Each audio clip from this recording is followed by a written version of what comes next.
Welcome to the Seriously podcast. I'm your host, Annaliese Gann. Now let's get into it.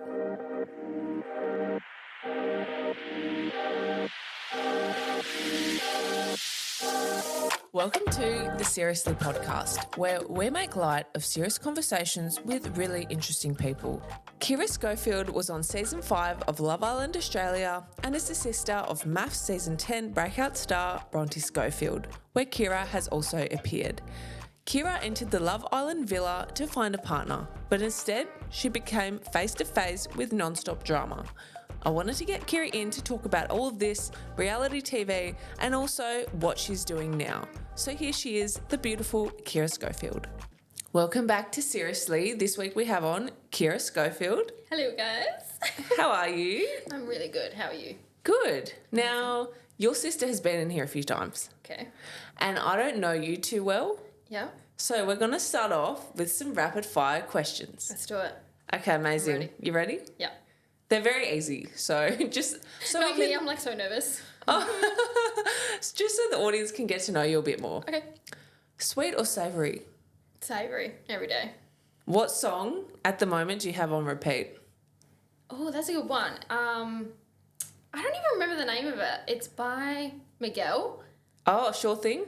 No, it's like All I Want Is You. I think that's. Oh, yep. Yeah. Good song. My little lover girl. A good song. What makes you smile the most?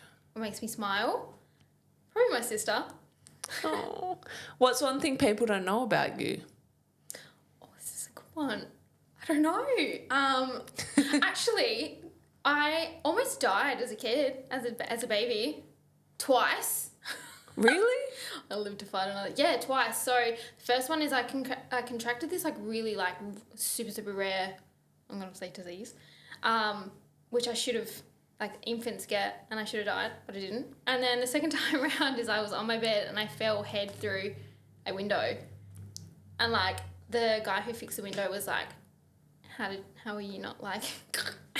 Wow, you live Yeah. to tell a tale. I know. Oh 9 my lives God. like a cat. 9 lives. 7 more to go. That leads me into my first question of the show. I'm ready.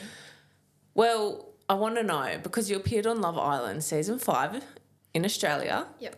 How did this opportunity come up? And like, tell me everything. Like, I just want to know, how did it come up? What made you apply? Okay, so obviously I was on MAFS because my sister was on MAFS. So I appeared on MAFS season 10 as a bit of a supporting role for Bronte. And I guess through that I was recognised, and I don't know, it's hard. I applied but I didn't. So when I broke up with my boyfriend, I was really petty, and I was like, okay, I'm going to apply for Love Island because it was something he always said he didn't want me to do. And I was like, okay, I'm going to go do it. And then I probably did about 3 questions, and then like the guilt kind of set in, and I was like, oh no, okay, I'm not going to do this. So I just left it, not thinking that they could see like half written applications. Oh. So I left it, yeah. And then maybe about 3-4 days later, I get a call from producers being like, hey, Kirra, like we've seen like you've started filling out an application, but would love you to finish it, kind of thing. And I was like, oh, okay, sure. So I finished it, and then like a day later, they were like, yeah, we love you. We're going to get you in for an interview. I was like, okay. And then literally went in for the interview, and then it just went from there. And Wow. yeah. So how early on did you know you were on the show? So it actually takes ages. So from the interview to when I found out was probably maybe 2 months. Oh, wow. Yeah, they keep you waiting. But during that process, though, they are sending you like police clearances and like medicals, and like if they are sending you that, it's a really good sign that you are on the show, because it's like they're not going to get you to do all that and then be like, nah, you're not on the show. Mm-hmm. It's like, oh, why am I getting all these bloods done? Why am I getting police checked if I'm not going to get on the show? That's a really good sign. So once I started getting all those roll through, which is probably maybe like 2 or 3 weeks later, I was like, okay, it's looking good. But like for me, I was like, holy shit, like I didn't really expect it to go anywhere like after the interview, because it's like you walk out and you're like, okay, bye, and they're like, okay, bye, and then you're like twirling your thumbs. But yeah, it just went from there, and then I got the call at work actually, and they were like, tell us about that. So I was at work, and then they were just like, oh, hey, like we're just wanting to let you know that like you've made leading casts, and like you're going to be on Love Island. And I was like, oh, fuck. And at that time I worked in childcare, so I had to like leave the room and I was like, oh my fucking God, I'm going to be on Love Island. Because were you a fan of the show? Yes and no. So I'm a really big fan of the UK version. I just find it super entertaining. I just love their accents. And I'd watched bits and bobs of like Aussie versions in the past, but like never a full season. So like I knew what I was getting myself into, so it was exciting, but like I'd never watched a full season ever, other than now my own. And appearing on Married at First Sight, obviously as a supportive role of Bronte, you kind of knew what reality TV was like. Yeah. Like, did you kind of know what you were getting yourself into? Yeah, definitely. I think I definitely had the upper hand towards going in.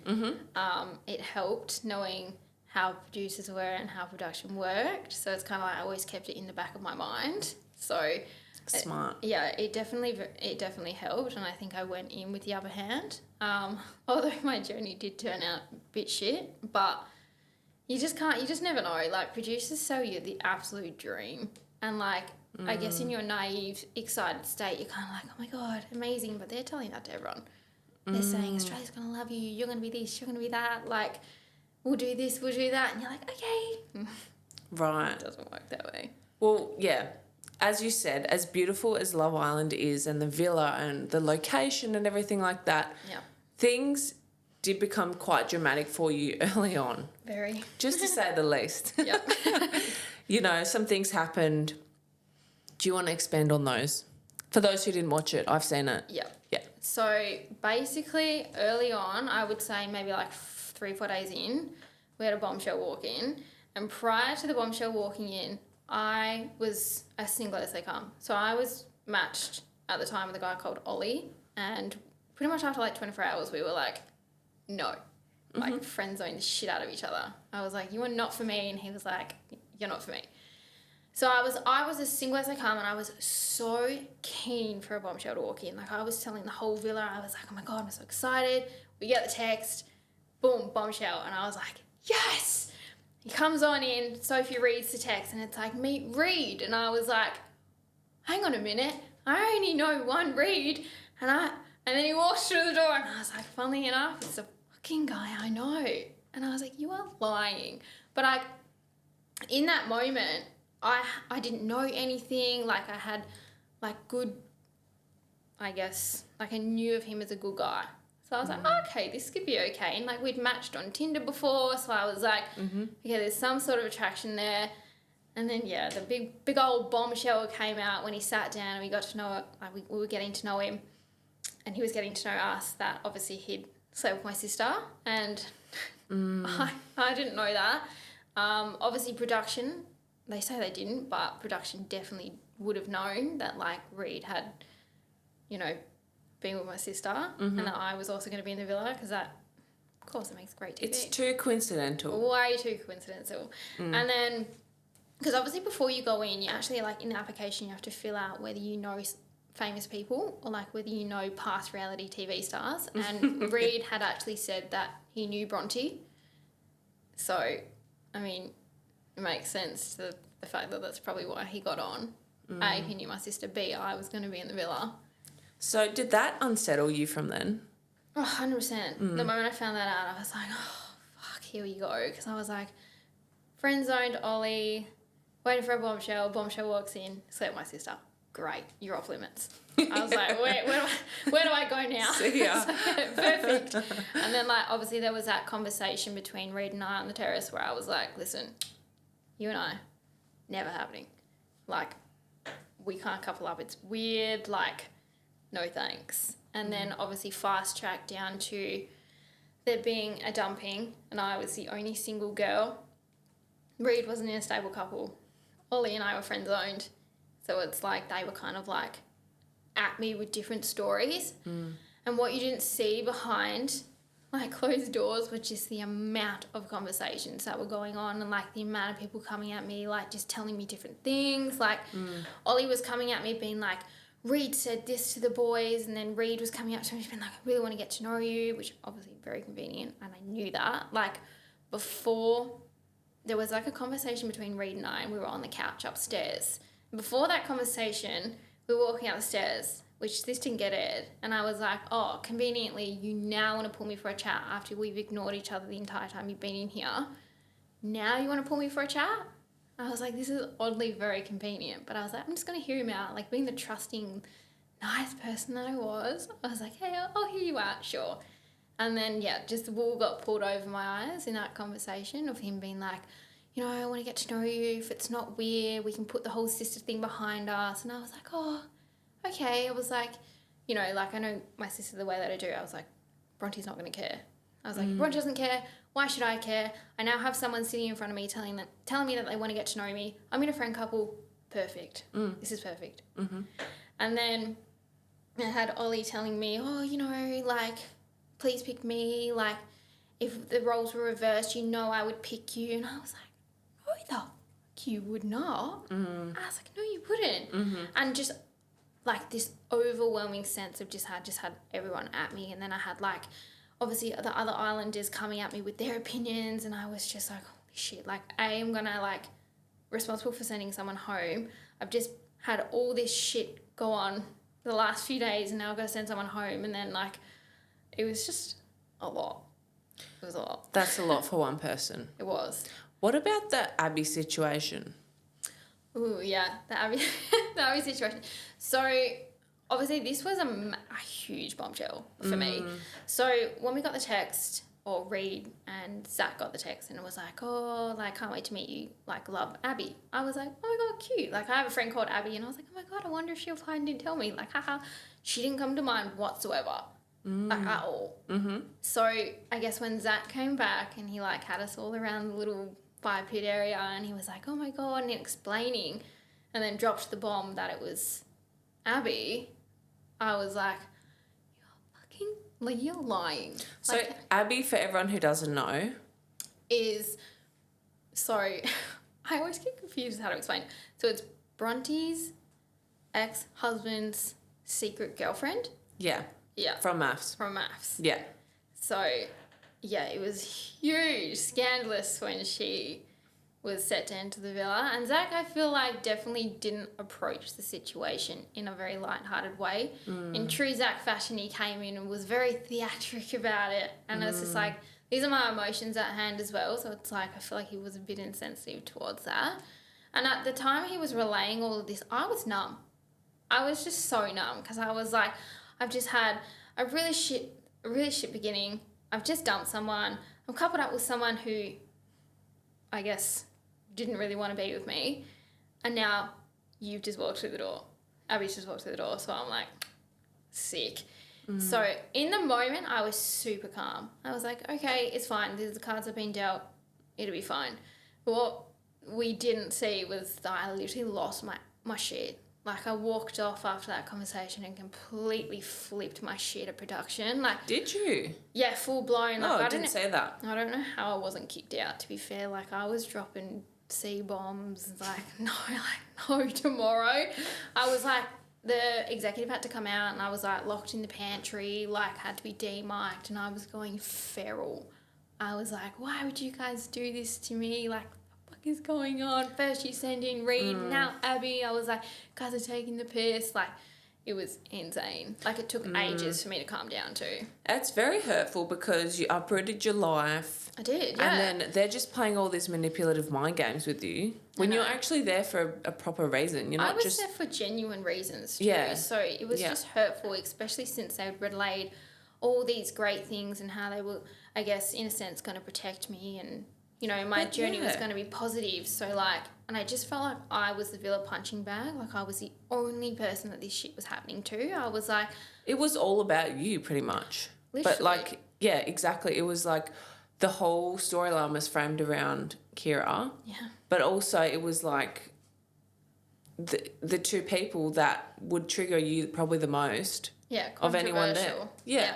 And it's just not fair. Like, it's just... I know. I literally sat in one of my, like, beach huts and I was like, at this rate, A, send in Harrison, B, send in my ex-boyfriend. I was like, keep him coming at this rate. I was like... Get Harrison on the phone. I was like, I don't even care. Send in whoever you want. I'm numb. And you do. You just, like, you're so numb. Like, after Abby walked in, like, obviously it was, like, a very like dramatic, like theatrical entrance, and it's like they kind of pitted us against each other. And I like preface, I didn't know Abby. I'd never met her prior to the show. Oh, how awkward. Yeah. So you're just like two strangers staring at each other. Who apparently have each other. But I was like, if you're fine with Bronte, then you're fine with me. And that's the conversation that we had. But I was just like how they pitted us, I guess, against each other, like in like promotions and stuff. I was like, awkward. But we were fine. Honestly, like the moment she walked in, we like, it was very awkward in the beginning, but like obviously I knew and she would have known that we have to live in the villa together. So it's kind of just like we either get along or this is going to fucking suck. So yeah, you just kind of like smile and wave and just be like, okay. Rise above it. I love that. Exactly. That's a good trait that you have. I feel like a lot of people wouldn't. Yeah. But that's good that you were so mature about like maturity. It's not about Abby, but about like the production playing games. Like I would have been so pissed. And honestly, like I would have probably left.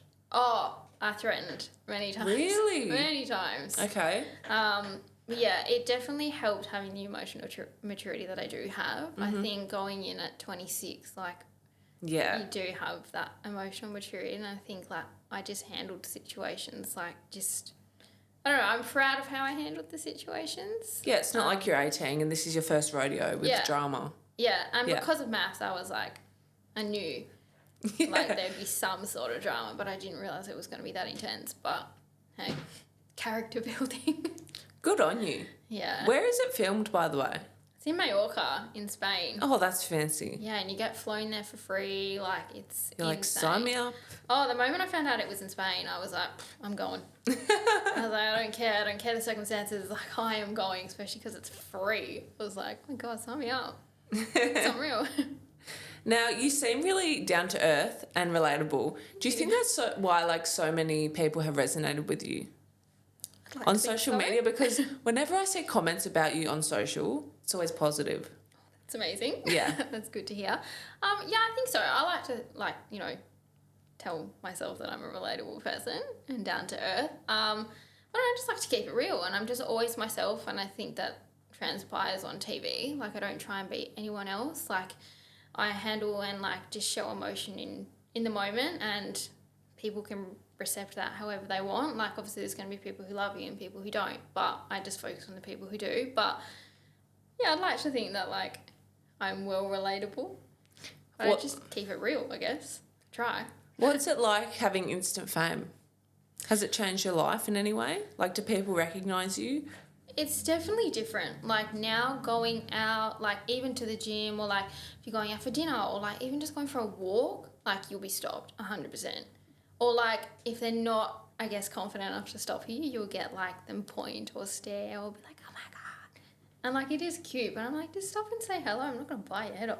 I have a massive resting bitch face, so I feel like obviously if people do see me, they're perhaps going to be like, oh, she looks angry. But I'm like, probably just deep in thought, and that's just my face. But like, definitely come up and say hello. But yeah, we do get it very often, and that's definitely something that I'm still trying to get used to.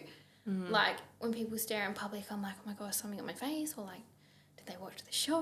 Like, Definitely watch the show. It's a very, very bizarre, I don't know, it's a bizarre concept. It's a bizarre thing to even like be feeling and like dealing with. Like, you go from, I guess, not really many people knowing who you are to almost like stepping out the door and having almost everyone know who you are. Mm-hmm. It's wild.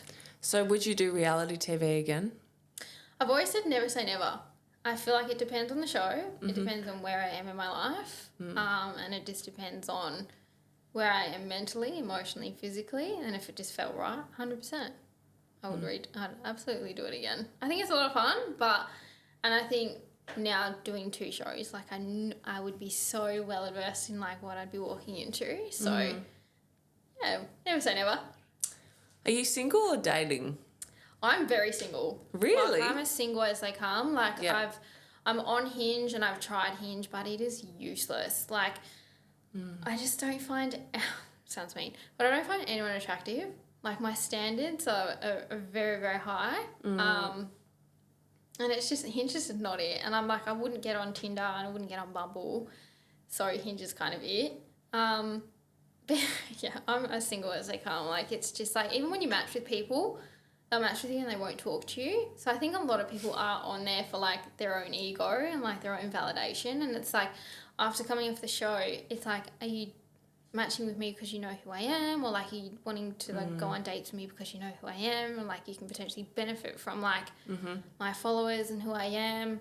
And I matched with a guy maybe about 3-4 days ago, and conveniently he was like, oh my God, I've always wanted to be on reality TV. And I was like, You're like, you're blocked. I was like, you're done. I was like, I just stopped replying. I was like, I'm not it, bro. Good luck to you. It's so cringe when that happens. That used to happen to me, like... It's the worst. Oh, yeah, they just use you for your profile. It's like... 100%. And I'm just like, I'm not the one. I'm sure there's many other, reality stars that you could try that with, but I'm not the one, bro. So who's your dream guy? Looks-wise? Yeah. And personality. Everything. God. I would say celebrity crush-wise, it would be Dylan O'Brien.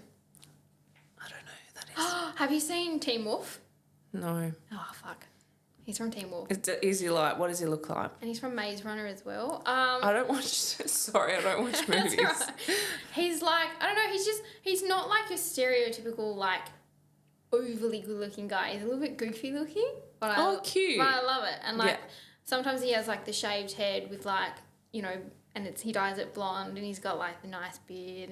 Oh, here we go. He's just so cute. He's cute. Sorry, my producer showed me who it is. And I think it's personality as well. Like, he's so funny and so cute and goofy that I'm just like... He looks charismatic. Yeah, just really attracted to him. I'm also very attracted to, like, the Tom Hardys and the Matthew McConaughey's. I have, like... Okay, so a bit of a spectrum. Yeah, I have a type of, like, the brunettes, brown eyes, like... So if you're a big goofy brunette, brown eyes, slide into Kirra's DMs. And lots of tattoos, I'll fall in love with you. Hey guys, if you've loved listening to the Seriously podcast, we'd really appreciate a 5-star review on Apple or Spotify podcasts. It keeps us making incredible content for all of you to hear. Thanks so much. You and Bronte, you guys have a beautiful bond. We do, yeah. Very close. 100%. You're like salt and pepper. We are, honestly. Well, literally, like, you look like salt and pepper. She's like I call her my platonic soulmate. Like, I'm like... Yeah. Yeah, I believe in, like, you can have a platonic soulmate, and I believe that she's mine. We always say that we reckon we've been, like, together in, like, so many different lives. Because we just have such, like, a crazy bond. Like, she can, like, think something and I'll say it, or, like, vice versa, and we're like, what the fuck? It's like a twin bond. Like, when you speak to twins and they're like, oh my God, we have this like, weird, like, telepathy, like, bond shit. And I'm like, we're not twins, but we have that. That's so good for sisters, because I know a lot of sisters, myself included, we argue a lot. Like, we love each other, but, like, we're not, like, like that bond, and that's amazing. Yeah. See, when I hear that sisters are, like, I guess, yes, obviously sisters fight. Bronte and I bicker like old married couple. But, like, when I hear that there's sisters who just don't get along, I'm like, what do you mean? That's, like, you literally birthed the best friend. Like, that's your bestie. So I just get confused. But, like, I guess I've just never viewed Bronte any other way. So it's like, when I hear, like, these horror stories of, like, sisters who just don't get along, I'm like, wow. It's like I literally have her name tattooed on me. She has... Oh, that's beautiful. Yeah, we're literally, like, besties. Like, and it's to the point where, like, we'll go out, and if, like, we're not with each other, people will question. They'll be like, oh, like, where's Bronte? And I'm like, oh... I do have other friends, but, like, it is cute when they're like, oh, where is she? And I'm like, oh, actually, she's just over there. Yeah, you're super supportive of each other, which I love. I love what you have to offer. I think you're going to do really, really well. Thank you. And I think a lot of people see you as, like, I know you're Bronte's little sister, but they see you as their big sister. Like, I love that. I love that vibe. And, like, honestly, if anyone ever needed advice or, like, just needed to chat, I love to chat. I could chat literally back legs off a donkey. Like, I could chat for days. So, honestly, like, if anyone ever needed to chat or, like, was just feeling down, reach out. DM me. I don't mind. I just love your vibe. Thank you. You're a vibe, and I'm really appreciative that you came on seriously today. Thank you, babe. One more question before we finish. Sure. What's one piece of advice you'd give to your younger self? This is a good one. I feel like, I don't know, just don't deep it, like, it's that saying, it is what it is. Like, just take each day as it comes. Like, just don't sweat the small stuff. Like, everything's going to be okay. They do say everything's going to be okay, and if it's not okay, it's not the end, that kind of vibe. I love that. Yes, I don't know. Like, I guess just, it's fine. We're on a floating rock, girlfriend. You're going to be okay. Everything's going to be fine. But yeah, I guess the advice would just don't deep it. It is what it is. Take it day by day. You got this. I love that. Kirra Schofield, thank you for coming on Seriously. Thank you for having me. Thanks, guys, for tuning in this week, and we'll catch you next week for another guest. Bye.